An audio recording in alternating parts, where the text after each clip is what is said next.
Wendigo. Písal sa rok 2005.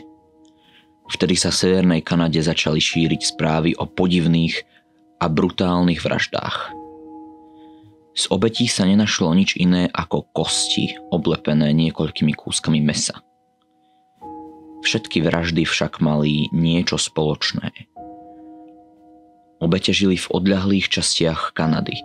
Boli to vrchy lemované severskými ihličnatými lesmi, kde neboli žiadne veľké mestá. V horách a pod nimi bolo roztrúsených iba niekoľko malých mestečiek a dedín. V takýchto oblastiach sa podobné chýry šírili veľmi rýchlo a veľa ľudí im ani nevenovalo pozornosť. Medzi nimi boli aj dvaja poľovníci, ktorí žili v dedine nedaleko hôr. Brian a Sean. Aj keď vyrastali v presvedčení, že lesy sú plné duchov, príšer a nadprirodzených bytostí, ako náhle začali poľovať, všetky tieto myšlienky im z hlavy unikli. Aj ten deň išli poľovať.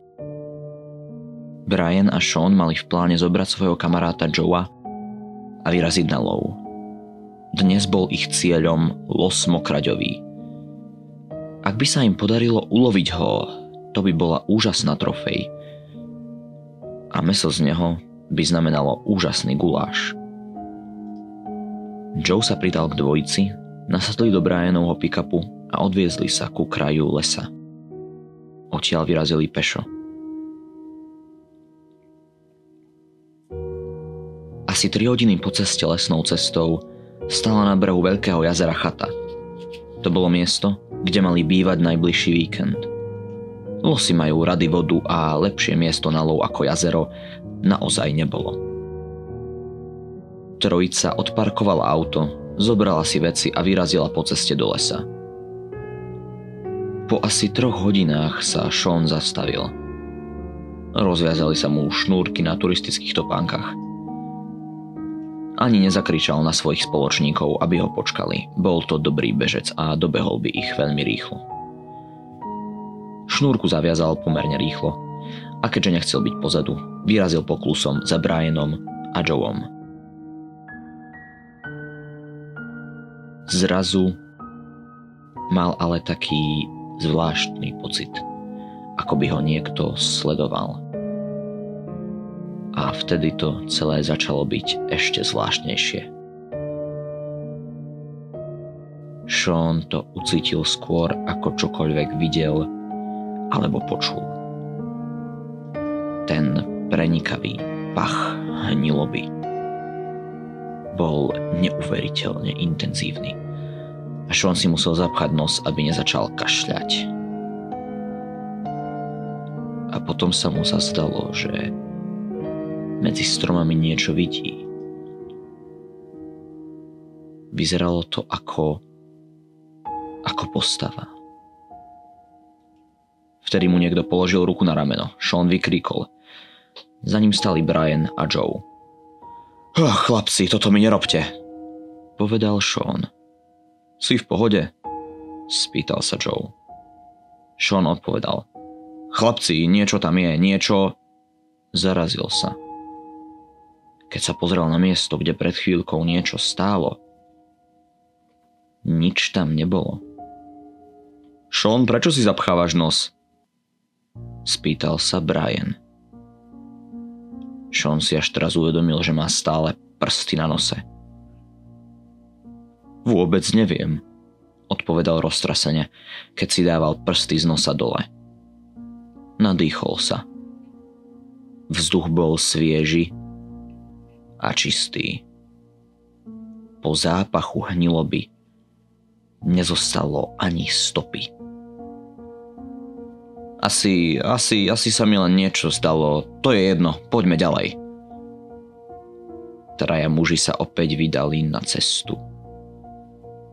Seana prenasledoval taký zvláštny pocit. Tušil, že sa mu to zdalo, ale na druhej strane vedel, čo cítil a videl.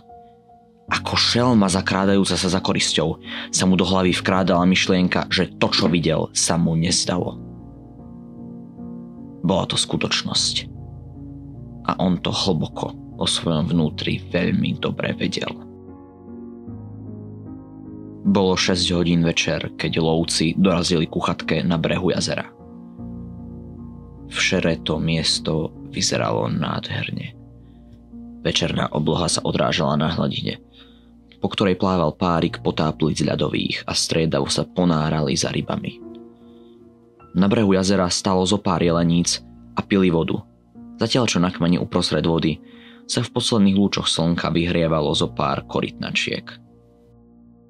Chlapi vošli do chatky. Veci si zložili na dolnom poschodí a rovno vyliezli hore, kde sa zvalili do postelí.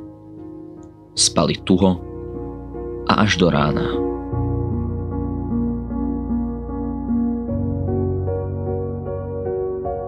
Prvý sa zobudil Joe. Pozrel na svojom telefóne čas. Bolo 6 hodín ráno.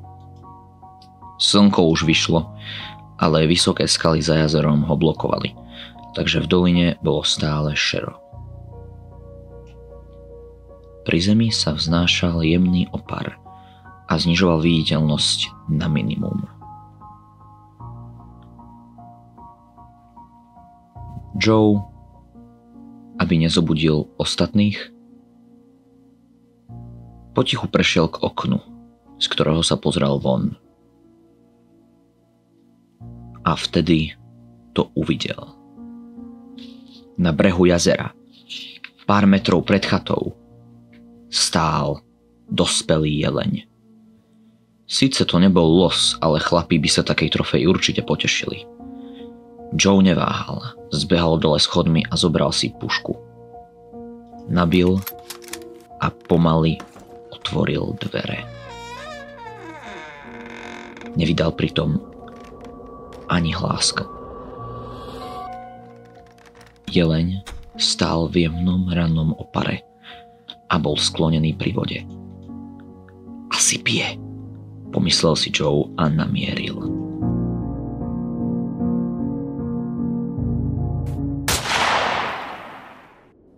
Joe s hrôzou sledoval, ako sa jeleň postavil na zadné. Potom sa tá vec, ktorú Joe až doteraz považoval za jelenia, otočila. Hlavu to malo bez kože a mesa. Bola to holá lebka. V očných jamkách sa mu však ligotali malé svetielka. Joeovi prišli desivo povedomé, ako by taký pohľad už niekedy niekde videl. Tá vec mala obrovské parožie a na temene hlavy uši podobné psím. Telo to malo skoro ako človek, ale ruky a nohy to malo až neprirodzene dlhé a tenké. Na obrovských dlaniach s 5 prstami sa vynímali dlhé zahrotené pazúry. Celé to bolo vysoké asi 3,5 metra, takže to bolo o mnoho vyššie, ako malý človek, nad ktorým sa to vypínalo. Vtedy to čosi odvrátilo svoj mŕtvolný pohľad od Joea, obrátilo hlavu k oblohe, otvorilo papuľu a vydalo kvílivý zvuk, z ktorého behal mraz po chrbte. Stvora sa potom naposledy obzerala na vydeseného Joea a pomaly odkráčala medzi smreky a jedle. Joe nevedel, čo si má myslieť. Nevedel, čo má povedať. Nevedel ani chytiť dých. Vtedy dole zišiel Brian. Čo je, Joe? Spýtal sa. Joe neodpovedal. Stál tam bez jediného slova. Keď sa otočil, v tvári sa mu zračil výraz extrémneho strachu a hrôzy. Brian však prepukol do hlasného smiechu. Joe sa konečne ozval. Čo ti príde vtipné, Brian? Brian len cez smiech precedil. Vyzeráš ako vydesená školáčka. Joea to naštvalo. Začal. Tak tebe je to na smiech, ty idiot. Pred chvíľou ma tu skoro zabil jelen, či čo to bolo? Brian sa ho so smiechom spýtal. Prečo by ťa jeleň chcel zabiť? Vtedy sa dole ukázal aj Sean. Čo zas riešite? Brian sa mu to cez smiech snažil vysvetliť. Joe a Brian napadol jeleň, alebo čo? Joe rozhorčene odfrkol. Podľa mňa to jeleň nebol. Vtedy Sean zbledol. Opýtal sa Joea, kde si toho jelenia, vlastne tú vec, ktorú si za jelenia považoval, videl? Cítil si niečo? Joeovi sa zrazu roztriasli kolená. Spomenul si.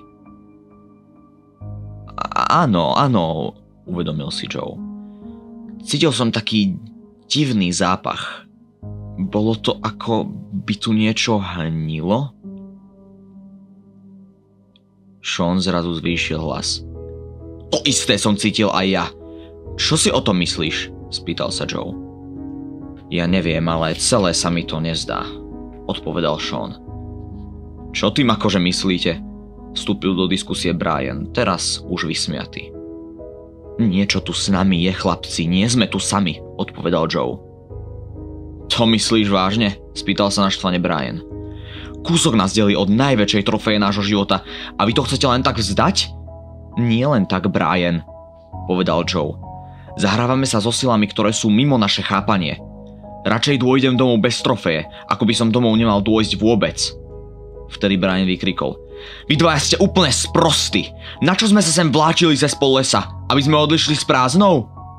Vtedy Brian zamieril dnu a vyšiel s brokovnicou. Nerob to, Brian, prosil ho Sean. Keď na to nemáte gule vy, chlapci, ulovím toho losa sám. Zahlásil Brian a odkráčal do lesa. Joe a Sean ostali pri chate celkom sami.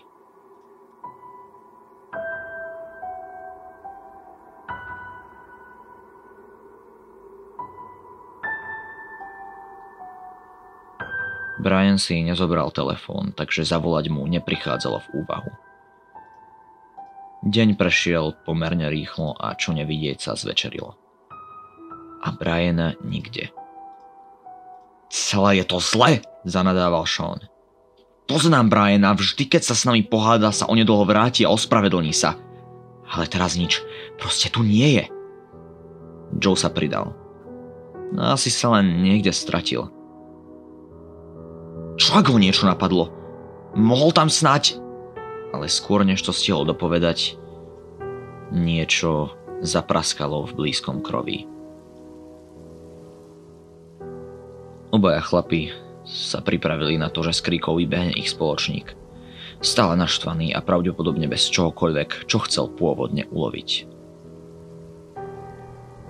Ale to, čo z tých kríkov vyšlo, bolo niečo, čo ani jeden z nich nikdy neočakával, že uvidí. Bolo to niečo také strašné, že obaja sa neodvážili ani len dýchať. Bolo to vysoké, skostnatené a v čomsi ľudské. Malo to síce jeleniu lebku, no v prázdnych, takmer mŕtvych očiach tej veci bolo čosi, čo je v prírode vlastné iba človeku. Skôr než stihli Joe a Sean zakričať, zakričala tá vec. Jej vreskot pripomínal kvílenie hrdzavého kovu a bolo to najhlasnejšie a najdesivejšie, čo obaja z nich kedy počuli. Bolo to posledné, čo sa ozvalo. Než sa lesmi rozľahli zmučené výkriky dvoch mužov a potom bolo ticho.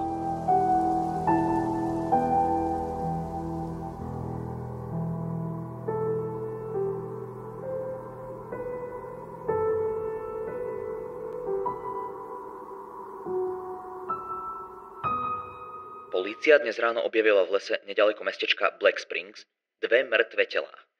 Išlo o už dlho nezvestných mužov Seana Gradyho a Joea Browna. Telo ich spoločníka, Briana Spencera, sa zatiaľ nenašlo. Polícii nie je jasné, čo za smrťou mužov stojí. Pomôcť môže už len ďalšie vyšetrovanie. A to by bolo zo správ všetko. Prejdime na počasie. Dnes bude oblačno, miestami bude pršať.